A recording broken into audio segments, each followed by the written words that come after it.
you obviously got your prominence from the Fan, but am I mistaken? Before you worked at the Fan, didn't you work as a producer for Fox 2 News? Is that true? Well, right. What happened was it wasn't Fox 2 at the time. It was WJBK. It was a CBS affiliate. Yes, in order to get to Detroit, my first job was a producer at WXYT 1270 Talk. I was first a producer for John McCullough, good guy, and then Denny McClain, which was a trip because I grew up.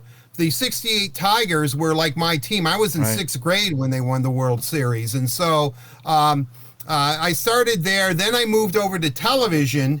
I went with a friend of mine. She got a job there as an executive producer of a show. She wanted to hire me, so I left and I got into TV, where I was also a sports producer, worked for Eli Zaret. He was the main sports guy, but Verge Jocks, Fred Heumann, Mark Wilson, Willie Boy, my good bud. And, so I started doing that, and I was the producer of the Eli and Denny show. I can honestly say, and I have said this publicly before, working for Eli Zaret was the worst experience of my life, which was really weird because I hated working for him, but I like him as a person. But we just did not mesh. We just did not mesh. And so Eli knows that. I've told him, many times, trust me. And I've stated that on the air numerous times. I think anybody who knows me knows that Channel 2 was the worst experience of my life. I got out of that and after a professional life. Yeah. But, from there, and then, I think DFN... Yeah, in 94, DFN started. Go ahead. Tell me about the... Started right around then. Yeah, then DFN started, and I interviewed with Lorna Gladstone. Yeah, because you were like you were like one of the first people hired. I was the first person hired by WDFN. She had already, or Detroit person, she had Rich Pimenko, who was from Chicago. That's where Lorna was from. She knew Pimenko. And so... she told me that she was going to hire a sports director, but she wanted me to become the executive producer of the radio station, which I became. Soon after that, she told me she was really into Greg Henson and would like to hire him also as an associate executive producer or something. And she said, but you've got to interview him first. And I liked Greg from day one.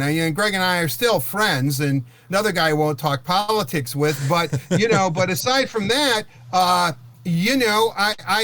really, really took to Greg. And then we hired virtually everybody else. And the guy that I'm probably most pleased about when I look back on DFN, who I hired, who I really think why we were able to maintain and become a radio station. And we had very talented people. I'm not going to take anything away, and I could sit here and give you the litany of our lineup, which was really impressive. Strong. But was Don Swindell.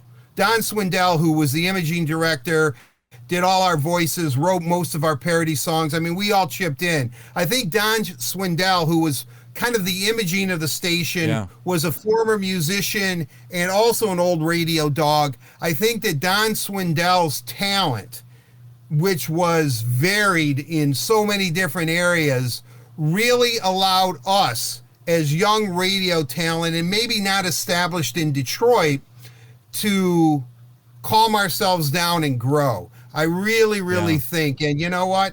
And Don Swindell was my hire. I was in charge of the production director, and good hire. I could see that we weren't going to be a conventional radio station, nor did we have conventional equipment. And I knew most production directors think they're God's gift to production, and usually they are. They're very talented people. I knew one of those type of production directors would never last with the facility that we had. But I knew that Don, who was a crazy, saxophone player, I knew that Don would be able to handle it, and he did.